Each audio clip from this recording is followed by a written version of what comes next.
ready to, okay. So we can mute here, right? Now that we're all just about starting, right? Yeah, you all should mute. Yeah. Okay. Well, good morning, everyone, and thank you for joining us today for TransLink's first ever virtual annual general meeting. My name is Tony Guglielmo, and I have the honor of serving as chair of TransLink's board of directors. And although we're not gathered in person today, I would like to begin by acknowledging that TransLink works, operates, and serves on the traditional territories of the Musqueam, Squamish, and Tsleil-Waututh peoples. I would also like to acknowledge my fellow board members who have joined us today for this virtual meeting. So they include Larry Beasley, Sarah Clark, Jonathan Cote, Lorraine Cunningham, Harj Dollywall, Murray Dunwoody, Jack Froese, Karen Horcher, Andy Ross, and Marcella Zezel. So we have a full program today. First, our annual general meeting will run from 9 to 10 a.m. You will hear from our CEO, Kevin Desmond, after which we will have time for a Q&A using Slido, which you can have access in the panel to the right of this live stream. Please disregard the option to upload questions, as we will address questions received in chronological order. At 10 a.m., we will take a short break before we move into our June public board meeting, which will be broadcast live on TransLink's YouTube channel. You know, when the team at TransLink first began planning this AGM a few months ago, staff were gathered at our Sapperton office, likely sharing a box of Timbits and passing around the dry eraser marker to write their ideas on a whiteboard. That was only a few months ago, but in many ways, it feels like a lifetime ago, given how different our daily routines are today. Not only has our team been unable to gather in person since mid-March, let alone share a box of Timbits, but our organization has also faced a series of immense challenges in recent months that have required an incredible amount of focus, ingenuity, and resolve by TransLink's employees. Lately, there have been a lot of companies using the U word, unprecedented, and I think that's because it's the most accurate way to describe the situation. COVID-19 has created a challenge unlike anything that any of us have faced in our lifetime. Not only has the pandemic forced people to fundamentally change the way they work and live, but it has also forced many businesses around the globe to completely rethink the way they operate. And TransLink is no exception. Typically, an AGM is a time when we gather to look back on the previous year and celebrate some of our shared successes. Perhaps it goes without saying, but this year's AGM will be a little bit different. During today's meeting, our CEO, Kevin Desmond, will share some of the highlights from 2019 with you. And it really was an exceptional year, but we won't be dwelling on the past. Instead, we thought it was more relevant to focus on how TransLink Enterprise is currently working to achieve the two key objectives shared by staff and the board. First, ensuring that we continue to provide safe mobility options for Metro Vancouver residents during BC's economic recovery. And second, developing scenarios to anticipate the near-term future, including financial projections and how COVID-19 may affect travel and transit patterns. At the conclusion of Kevin's remarks, we will open it up to questions from the public. You will be able to submit your questions in the Q&A box on the right side of your screen. But before we turn it over to Kevin, I'm pleased to introduce a special guest this morning who will speak to us about the impact that COVID-19 has had on our region's business community and the role that she sees TransLink playing in our region's economic recovery. Ladies and gentlemen, please welcome the President and CEO of the Greater Vancouver Board of Trade, Bridget Anderson. Thank you very much, Tony, and thank you to TransLink for inviting me to do this. And nice to see everybody virtually, Kevin and Board of Directors. As Tony mentioned, I'm Bridget Anderson, the President and CEO of the Greater Vancouver Board of Trade. And for those who are not familiar with us, the Board of Trade exists to lead, unite, and champion business to ensure Vancouver is thriving and our region is the best place to work and live. And we've been at it since our inception in 1887, when a group of people came together out of the ashes of the Great Fire in Vancouver with a desire to rebuild the city and bring about a more prosperous future. Since the founding of our organization, we have always placed a significant focus on transportation, moving people and goods throughout the region. And why? Well, efficient mobility in cities creates economic opportunities, enables trade, facilitates access to markets and services, and makes efficient use of resources. In short, it's good for business, especially in our region, given the natural geography. Beginning in 1897, the streetcar was king of transportation in the city, providing passenger service in Vancouver, but also expanding to Victoria. And within a few years, there were over 200 BC electric vehicles roaming the streets of Vancouver, with connections available to travel to the Lower Mainland.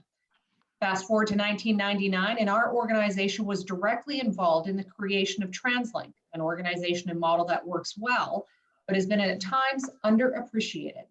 Importantly, when created, it brought under one roof responsibility for not just public transit, but also the major road network and bridges key to the movement of people and goods. While not without its challenges in the last 20 years, we have much to be proud of and are often the envy of other major Canadian municipalities. Just ask my colleagues in Toronto. Well, we are rolling into 2019 after experiencing ridership growth of over 20% in previous years while achieving record highs in on-time performance. And for this distinction, TransLink was awarded the 2019 Outstanding Public Transportation System Achievement Award by the American Public Transportation Association. And this is something for a region to be very proud of. Population growth fueled by a strong economy was driving regional growth. In turn, the region had continued to develop its scarce land around transit nodes that brought greater affordability, quality of life, and vibrancy to our communities. Public appetite for transit services seemed to be held back only by the ability to add capacity. However, the transit strike in the latter months of 2019 might have been an indication of the turbulent onset of more difficult times to come. And 2020 has certainly presented its challenges. The impacts of COVID-19 in our region have been substantive, and the road to recovery is a long and uncertain one. And Tony used that U word, unprecedented. However, through these trying times, TransLink continued to maintain the connectivity of our region and continues to provide the critical mobility services required to ensure that essential workers, frontline workers, including healthcare workers, can access their workplaces to carry out their important work. And as transit workers and transit works to adapt to the new realities, we also need to protect against an alternative future. We recently did a survey done in collaboration with the Mastel Group, where 36% of respondents stated they expect to increase ownership or the use of single occupancy vehicles because of COVID-19. Over the medium term, it's clear that we can't grow the economy and avoid congestion and emissions if we revert to single occupancy vehicles. So as we make our way through the thick of the global health epidemic and we pivot to recovery, it's critical that we continue to keep an eye to the future, focus on near and medium term projects, and do not lose focus on the need to improve mobility and curb congestion and emissions throughout Greater Vancouver. Together with the province and municipalities, TransLink has taken significant steps in advancing important projects such as the Broadway SkyTrain expansion, Surrey-Langley SkyTrain, and the rollout of Rapid Bus. These projects will meaningfully enhance the mobility and livability of our region, while also supporting good jobs and stimulating the economic activity that will help stand our regional economy back up again. The recovery of our region hinges on a safe and reliable transit system that can rebound as restrictions are relaxed and the economy begins to recover. We need a strong transit system now, and we'll need a more robust and resilient one in the future. There's no question these are trying times, and rightfully so. Our efforts are being directed towards the urgency of these unprecedented circumstances. While businesses are being very hard hit by the pandemic, our entrepreneurs are resilient and are working overtime to adapt to the new reality. Similarly, for TransLink, prioritizing safety and rebuilding rider confidence will be key. We want to be as supportive as possible because the businesses still need employees to be able to efficiently return to work. We don't want our goods stuck in traffic and unable to make it to the store shelves or to the customer's doorstep. This means continuing to make progress on projects that will enable us to accommodate future growth that foster the mobility and connectivity of our region, and that ultimately will enhance our prosperity and quality of life. And the vibrancy of our cities, our urban core employment centers really depends on it. So while plans have to be adjusted, the important work must continue. Another aspect of the Great Vancouver Fire, which I referenced at the beginning of my remarks, remains relevant to how we must approach rebuilding.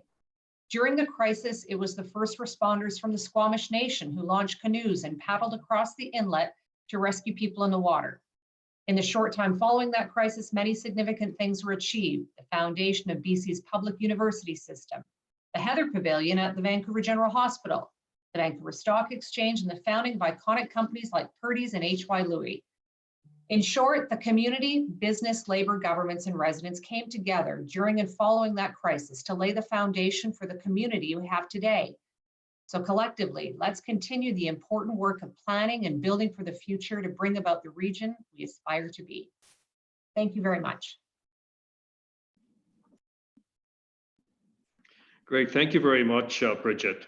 I would now like to turn things over to TransLink CEO Kevin Desmond to share some highlights from 2019 and his vision for TransLink moving forward. Over to you, Kevin.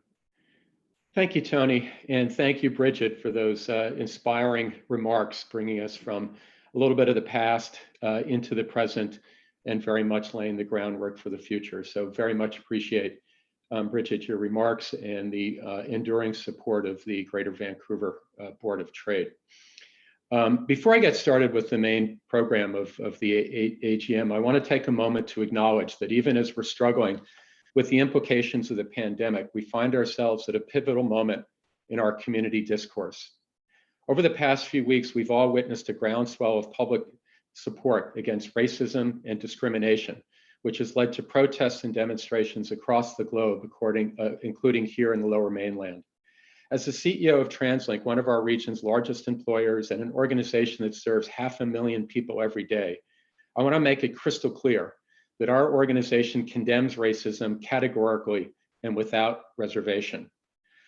For far too long, members of our Black communities have faced unjust discrimination, including systemic insidious racism that pervades into the very core of our society. We know the same is true for Indigenous peoples in every corner of Canada, who faced unfair treatment and discrimination deeply embedded in our country's political, economic, and social structures. In recent weeks, police in Metro Vancouver have reported troubling rise in vile acts of racism, violence, and hate crimes directed at Asian people in our region. All of this is completely unacceptable, and we must all use our voice to speak out against racism in all its shapes and forms. I've been working in this industry for nearly 30 years, and one of the core foundations of public transit, mass transit, is that our doors are open to everyone. It's the same fare, the same ride, no matter who you are, a great equalizer, if you will. It's one of the things that drew me to this business. It keeps me excited every day. And it's why I find any form of discrimination to be so abhorrent. Here in Vancouver, when I'm riding our transit system, as I often do on weekdays and weekends, I'm struck by what a wonderfully diverse community we all get to call home. On transit, there is no first class. There is no business class. It's all just coach. Whether we're standing at the front or sitting in the back of a bus or crowded on a rush hour SkyTrain, we are all just people going about our business, and every one of us has the exact same right to that space. At TransLink, we're committed to providing a service that is equitable and safe for everyone in our region. Racism has absolutely no place in our transit system. No one should ever feel unsafe or unwelcome when using transit. In addition to that commitment to our customers, we're also committed to ensuring a safe and equitable workplace for our employees. This will be a continued focus for us in the year ahead as we thoughtfully consider how to elevate diversity and inclusion within our own organization. I want to believe this is not a time of division, but rather a time of understanding and change. I want you all to know that we're listening. We're listening to you, our customers, and listening to those people who are speaking out across the world, including Black people, Indigenous people, and all people of color, who are telling us how we can help to create a better future for everyone. We can do better, and we must. And as our motto says, we think together all the way. Now, we're living in extraordinary times. You heard that from both Tony and Bridget. It's fast moving. The developments keep coming at us. The COVID crisis has consumed TransLink for these past several months, and I first want to acknowledge the tireless work of our employees, especially our frontline employees. Next slide, please. These are the people that kept coming to work each and every day. And, I consistently give my hats off to our bus operators, our SkyTrain attendants, our C-Bus and West Coast Express staff, our maintenance workers, whether they're working on the shop floor or outside in the right-of-way, our transit police and security personnel, and especially our emergency management team that's been seemingly working 24/7 for the past 3 months. And behind the scenes, many TransLink staffers trying to understand how to unravel and fix the system and to innovate as we've gone along. I'm proud to lead an organization that's been able to respond quickly and with great agility to this unprecedented challenge that's continued to force us to adapt to rapidly changing extraordinary circumstances. So to all 8,000 of us, I want to thank you for your dedication and your commitment to moving the people of this region. Because the thing about our business is we can't hit the pause button. Our system needs to keep running and our region needs to keep moving. However, transit is in fact facing a crisis unlike any other since the post-World War II era, with the mass and rapid embrace of the personal car and suburban culture that started a decades-long decline in transit ridership. And here we are now, trying to operate a mass transit system that is based on a lot of people on buses and trains, and at the same time accommodate this new concept of physical distancing and sheltering at home and sheltering in place. It's a conundrum that we've been thinking about and working very hard over these last number of months to try to understand how to strike that right balance. But at the same time, we've been forced to contemplate the reality of an over 80% drop in ridership at the worst of the crisis, which has resulted in a drop of about 50% on a monthly basis of TransLink's revenues, combination of fares and reduced gas tax. It's creeping back up, but it's going to be a long time until those revenues fully recover. And we've had to implement measures to keep the public and our employees safe. We've been improvising, in point of fact, resorting to rear door boarding and no fare collection on buses, cutting capacity in half in our system. These among many other steps that we've had to take. Next slide, please. But what keeps us going and what brings us to work every day, and I think what puts joy on our faces at TransLink, even as we're working for the crisis, is it's the people that we serve every day. These are the people that keep us coming to work. We heard from our customers, including people across all demographics and professions. They told us they relied on us to get to work and carry out essential activities. For example, we heard from grocery workers like Dave Carbiero, top left on this slide, and nurses like Laura Mills, bottom middle. Dave relies on 2 buses and the SkyTrain to get to work 6 days a week. Laura often relies on night bus to make her 7 a.m. shifts at the hospital and on weekends. This crisis made the region realize the essential nature of transit, healthcare, childcare, grocery and construction workers that still had to go to work. We have been there to support them, and we will continue to be there to support you. Even at our lowest point in April of the pandemic, upwards to 75,000 of these people every day continue to rely for their essential travel and their essential trips on public transit. Next slide, please. Now, of course, we're in the second phase and moving closer to the third phase of the BC Restart Plan. And we're very, very proud to be part of that BC Restart Plan. And that compelled us to create and introduce what we call our Safe Operating Plan that we announced several weeks ago. The Safe Operating Plan action plan includes a series of enhanced measures to make transit safer for our customers, including increased cleaning and sanitizing, better managing the physical space, the full restoration of service, knowing that frequent and efficient service is the key to our success of both mobility and public safety. And very importantly, educating customers on how to travel on transit safely. It enabled us to reintroduce fare collection on our buses, increase the capacity of our buses starting June 1st. And on Monday, we introduced our Wearing is Caring campaign, pictured on this slide, to encourage customers to wear face covering or mask when traveling by transit. We're doing everything that we can at TransLink to create a safe environment, and we're asking our customers to partner with us in this effort. It is a collective effort. Next slide, please. But let's move to just a few minutes to reflect on the last year that Tony mentioned. Usually an annual general meeting tends to reflect on the past and also what it means for the future. So for a few minutes, let me reflect on that path, because we're very proud of the work this region has put into laying down a solid foundation to build upon. And I think you heard that very well from Bridget a few minutes ago.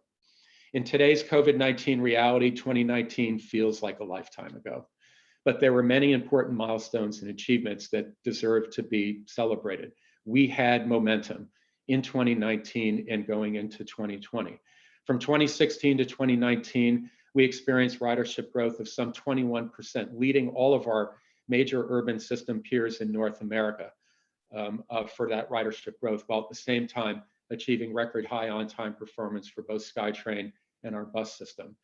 Now, this sharp and sustained growth was due to a combination of a strong BC economy, transit supportive land uses and policies, expanded transit service funded by our mayors, and enhanced customer amenities. These are indeed the prescriptions for transit ridership growth. In 2019, our remarkable ridership growth culminated in TransLink receiving the prestigious Outstanding Public Transportation System Achievement Award from the American Public Transportation Association, the highest honor for that transit agency. We were humbled to receive this honor, and it reflects the great hard work, not only of the TransLink team, but our policymakers, our board, our mayors, who had the vision long ago to create the 10-year plan and the determination to see to it that that plan was funded and implemented. It was also a year of unprecedented public engagement activities.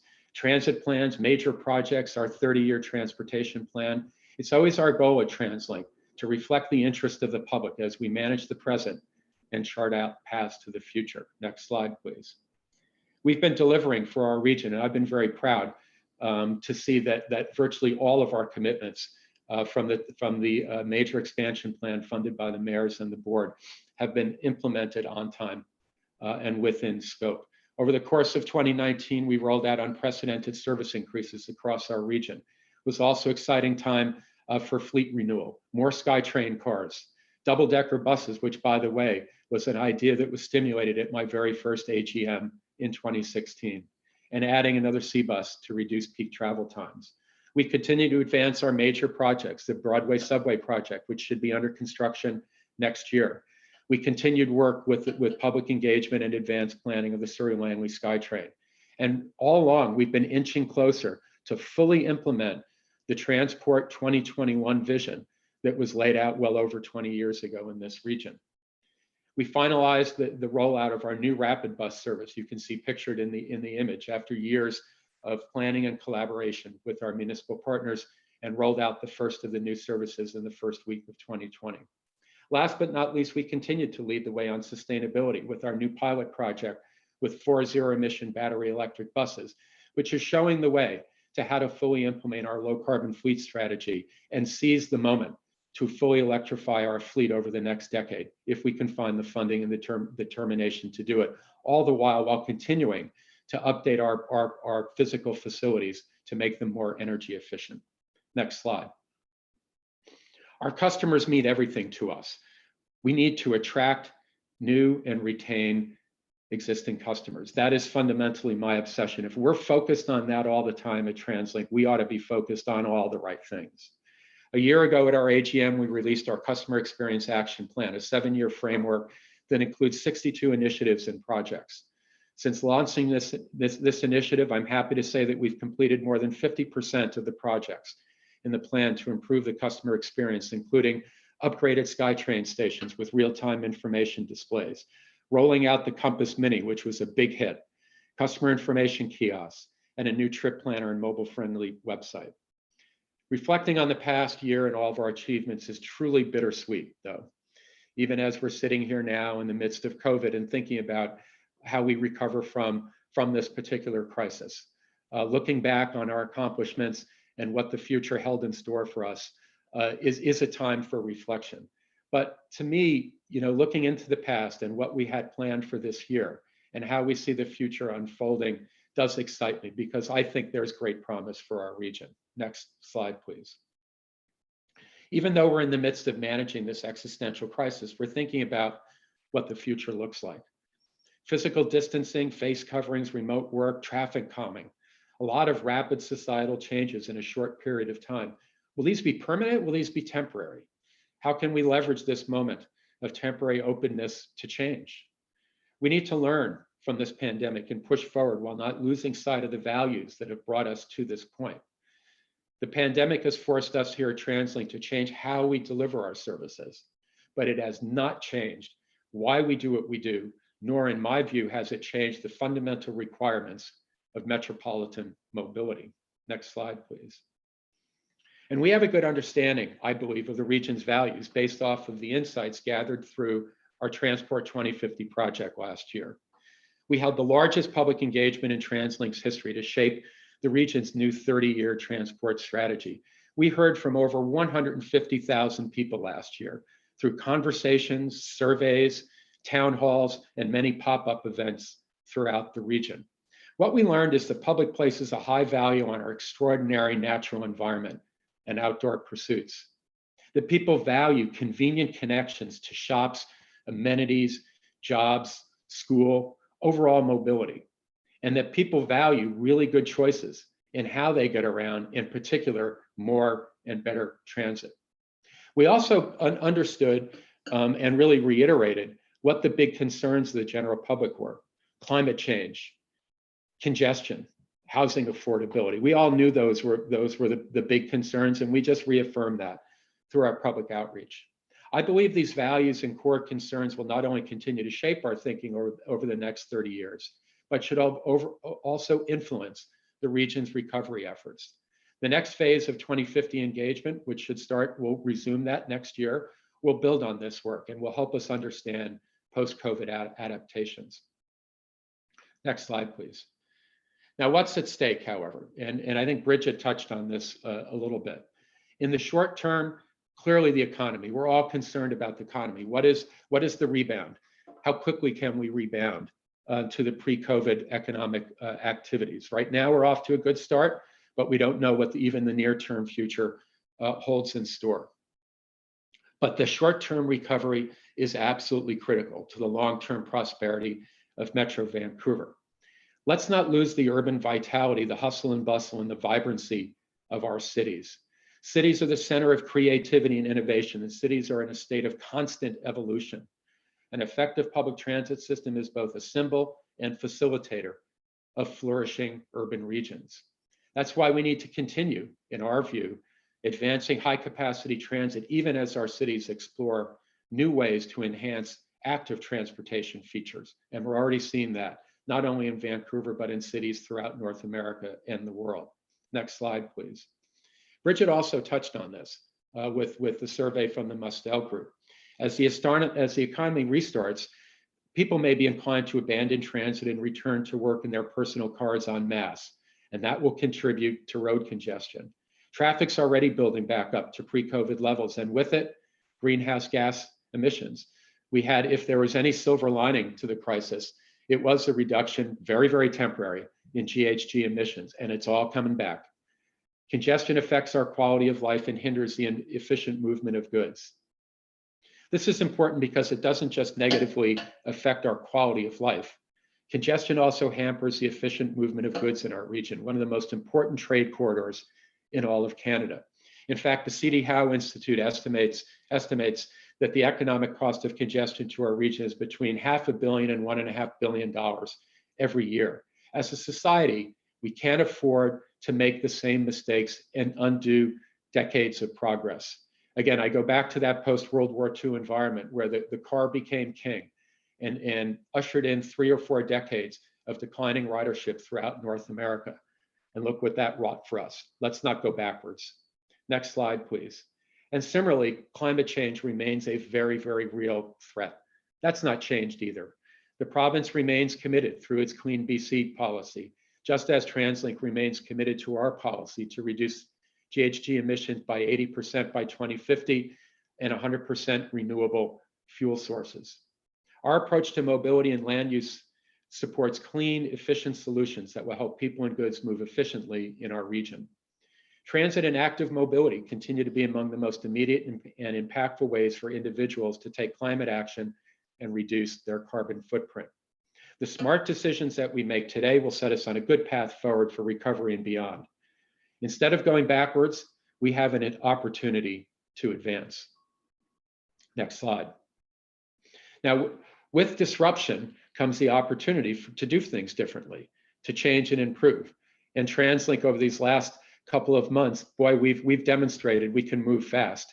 And I hope we can continue to do that and understand what the changed environment should wrought for an organization like TransLink that can help our overall economy and society evolve as well. In fact, many of the trends accelerated by the pandemic were already being analyzed as part of our work for T2050. And maybe they're no longer 10, 20, 30 years away from manifesting. Maybe they're going to be happening sooner, much sooner than that. Telework, telemedicine, e-learning. What is that going to mean for mobility? What is that going to mean for land use? What is that going to mean for social interactions? Reclaiming streets for walking, cycling, and transit. A sharp rise in active transportation. We've all heard the stories that you can't find a bicycle in a store these days. Everyone wants to buy a bike and electric bikes. They're selling out. Going contactless and cashless, something that we've been thinking about for a while. Will that accelerate our zeal to make that happen? But we also must be cognizant of the public service that transit provides in getting essential workers to work at an affordable price. The acute shock of COVID-19 is compelling us now to consider a transportation system that is even more resilient and able to adapt to a rapidly changing landscape. Next slide. In fact, we want to be in the middle of civic conversations, where we go from here and how to avoid the risk and leverage opportunities. I'm a big fan of partnering. No one does anything alone. None of us 8,000 people at TransLink does anything on its own. And TransLink as an institution can't move alone either. We've got to collaborate. We've got to dig into the community sensibilities because we want to imagine in a future that involves all the stakeholders and lots of players. But we also want to help lead this conversation because so much is at stake. We as an organization have understood for a long time that you cannot go alone. We're going to be partnering with stakeholders in industry to improve mobility, find new ways to convey traveler information and optimize trip choices, integrate with new mobility operators and understand how automation will affect the use of our streets someday in the future, and even how it might affect surface transit operations. We need to leverage several trends, cashless, touchless, making it seamless, going digital. We have a good foundation, but we want to continue to collaborate. And one example of that is having Bridget speak to us this morning. We're working with the Board of Trade, the Chamber, you name it, community groups throughout, and we're going to continue to do that. Next slide. As part of our TransLink Tomorrow program, we're excited to announce this morning the launch of our new open call for innovation, which will focus on innovative solutions to adapt our system in a post-pandemic world. Previous open calls have yielding interesting partnerships, for example, our shared mobility pilot and our announcement yesterday of the pigeon boxes appearing at a few of our SkyTrain stations. The new challenge statement for this open call for innovation: how can we improve the health, safety, and public trust as we welcome back our customers to the public transit system in the context of COVID-19? Some areas to consider: reducing physical touch points, enhancing sanitation and ventilation, ensuring equitable access for all ages and abilities, improving TransLink's ability to gauge and anticipate evolving travel preferences and patterns, and just generally making transit as attractive and competitive a travel choice as possible. So we want to hear from you, your innovative ideas. Deadline for submissions will be October 22nd, and you can learn more, as you can see on the website on this slide, translink.ca/open call. Now in closing, final slide. I love this picture. It's a great image of what Vancouver's all about, isn't it? Beautiful blue skies like today, the mountains, the water, urban, exciting living. Some people, in fact, are saying cities won't survive. There's so much out there, so many people prognosticating. Well, you know what? I personally don't buy it. I don't buy it for a second. Yeah, we're in a crisis. Yes, things are going to have to change. But at the end of the day, we're social people.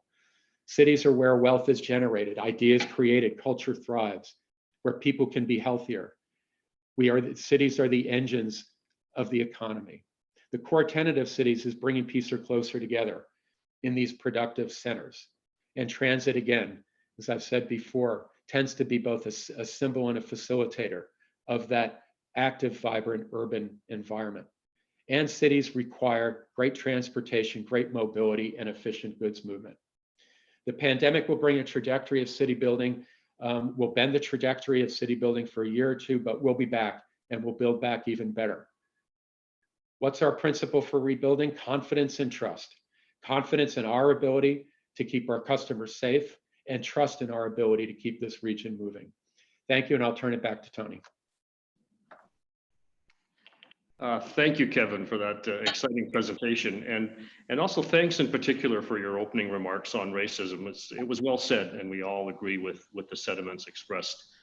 So before closing, I'd like to emphasize that each of us on TransLink's board of directors recognizes the important role of TransLink and our municipal partners play in the way people move and live in our region. It's an enormously important task, and we must continue to work together to do our part to create a more livable region, now more than ever before, as our community recovers from COVID-19 pandemic. I will now hand over to Jill Drews from TransLink's media team, who will help moderate the Q&A with a reminder that you can submit your questions using Slido on the right side of your screen. Good morning, everyone. So we have several questions here. We'll try to get to as many as possible. I'll read them out in the order we've received them. So we'll start first with some residents from the Quayside neighborhood of New Westminster. They say they understand the tracks just west of the New Westminster station will be repaired over the next while, but not until late 2021. In the meantime, the noise is intolerable. Is there anything that will or can be done to lessen the noise before late 2021? Thanks for that question, Jill. And actually, I want to turn that over to Michelle Ledrac, our president and general manager of SkyTrain. We've been working on a noise mitigation program.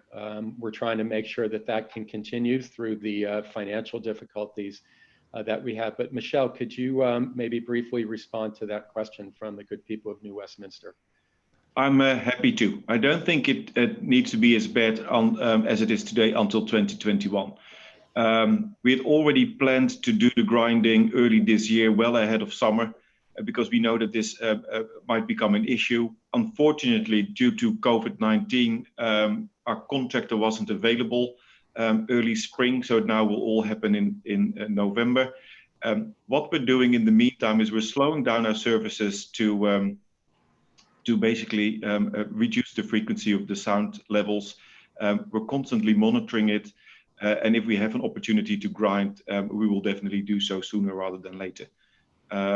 In the end, the rails will also be replaced, so that will hopefully improve the situation.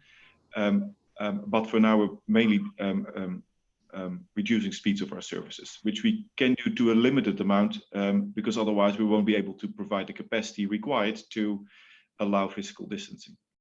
It's a bit of a compromise. Thank you, Mr. Ledrac. Yeah.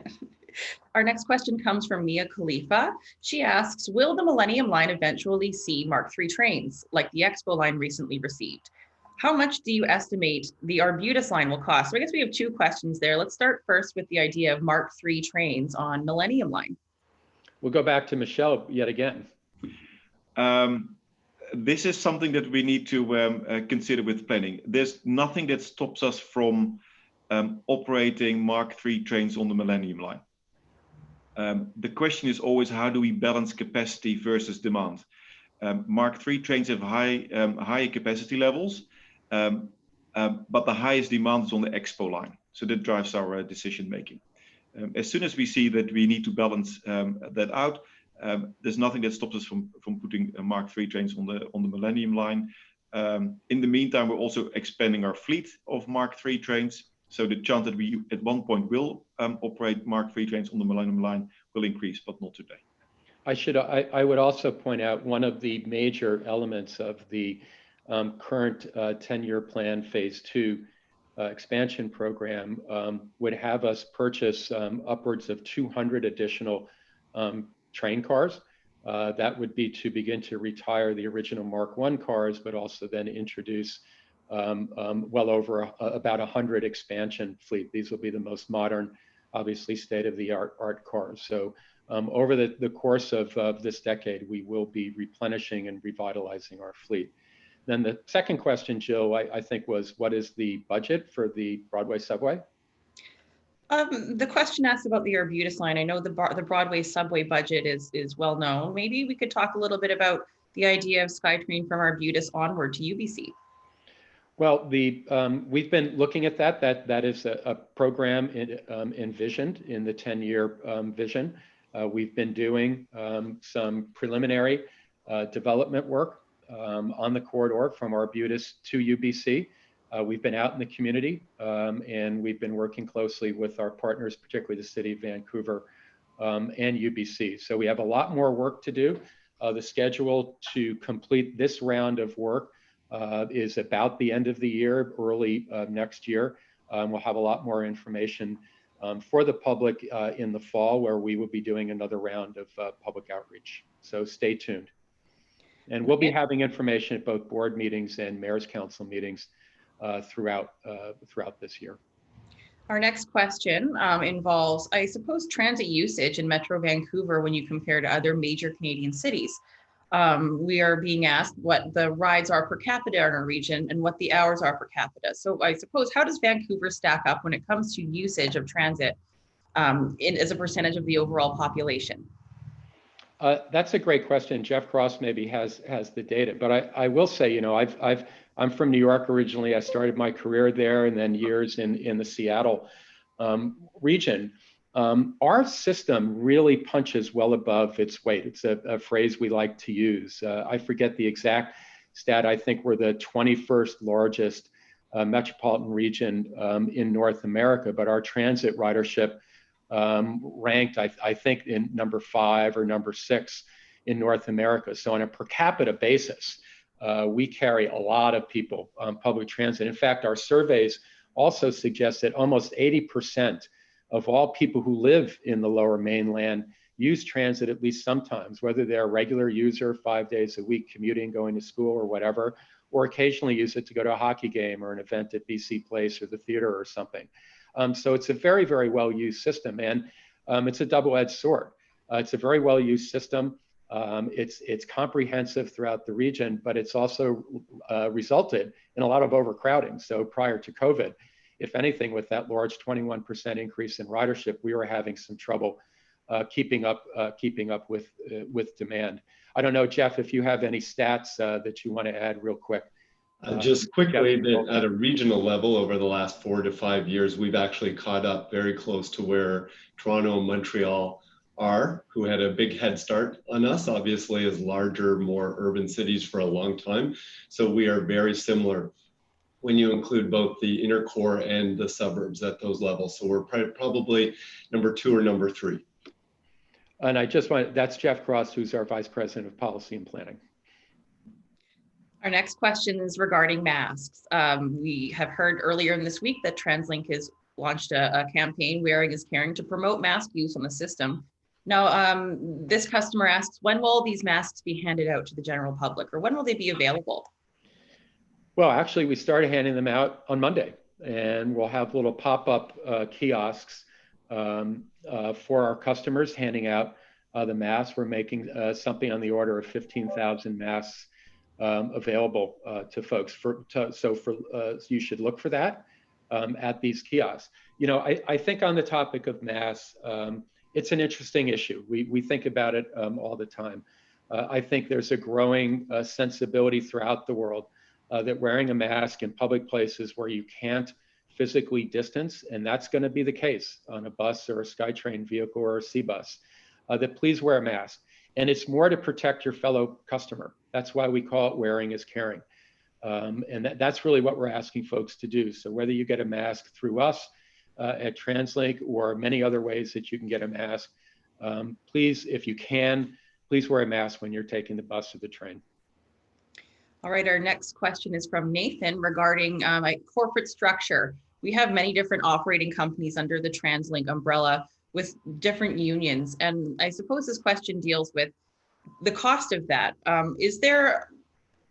Would there be a cost savings should operating companies be more amalgamated maybe into one parent company? Well, that's a really complicated question. I mean, the reality is that TransLink Corporate provides most of the central services throughout the enterprise, our human resources, our IT, our procurement, our finance. So we capture the efficiencies for central services that are common throughout the enterprise to BCRTC, CMBC, the Transit Police, and TransLink Corporate. Now that said, then the bus and rail divisions and clearly the Transit Police, they're very, very different entities with very, very different needs, skill sets, operating environments, and in fact, cultures. And throughout my career, in New York, it was also a very both decentralized but centrally managed organization, the New York MTA. It's not uncommon.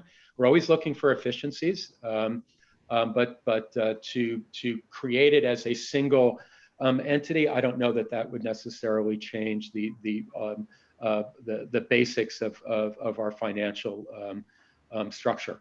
I think it's well suited to make sure that people like Michelle Ledrock and Mike McDaniel at CNBC are very much able to focus on their core business needs, and that's providing either bus service or rail service. Okay, we're coming to the end of the Q&A portion here, so I'm going to get a new question from a new asker. Joe asks a question about diversity here. He's bringing up issues of, the fact that many boards and panels are all men in the transit industry. Do you think we can do better as an industry to be more inclusive when it comes to gender differences? Oh, absolutely. I kind of alluded to that in my very opening remarks, and I will say there's not a board meeting with our Human Resources Committee where that very same question comes up. Whether it's gender or racial diversity, that's very, very important to us. But transit is a really male-oriented industry. It really is. I'll give you an example. Michelle knows this, and CNBC Mike McDaniel know this on our maintenance division. highly male-oriented. We do our best to try to attract females, women, in trades jobs, and a lot of different businesses are trying to attract women in trades. So it's actually a very competitive environment. So, for example, we reach out to BCITC to understand ways that we can partner to encourage more women to get into trade professions, because I know that Mike and Michelle, and certainly I, and Annabelle Donovan, our HR VP, and Dave Jones, the Chief of Transit Police, we would love to see more women in the workforce, particularly in the trades. So yes, it is something that we think about a lot, but it's very, very challenging, and we want to partner to help bring in a more diverse workforce. Okay, the last question comes from someone identifying as UBC Scholars. They'd love to hear an update on the new Mobility Labs funding status. Some proposals were submitted in December, but they'd like an update now. I don't know, Jeff, do you want to take that? Yeah, the Mobility Group reports through Jeff's organization. Thank you. I'm happy to take that. As you're aware, this is a program where we partner with local academics to explore what we think are sort of applied research questions on where mobility is going. And we awarded a number of grants last year, and we have a number of research elements underway. We did have a call that closed in December, and we appreciate your patience. We were looking to make decisions around March when everything kind of caught up on us. And so we paused that. We're getting a little bit more bandwidth now as we get through the most acute phases of that, and we'll be revisiting that in weeks to come, and we'll reach out to everybody. All right, well, thanks everyone for your questions. Apologies to those I couldn't get to. One last note, an anonymous comment, Katie looks fab rocking a COVID beard. So take that for what it is. And, thank you all for joining us, and we welcome you to join us again in 10 minutes for our open board meeting on Zoom as well. Thank you.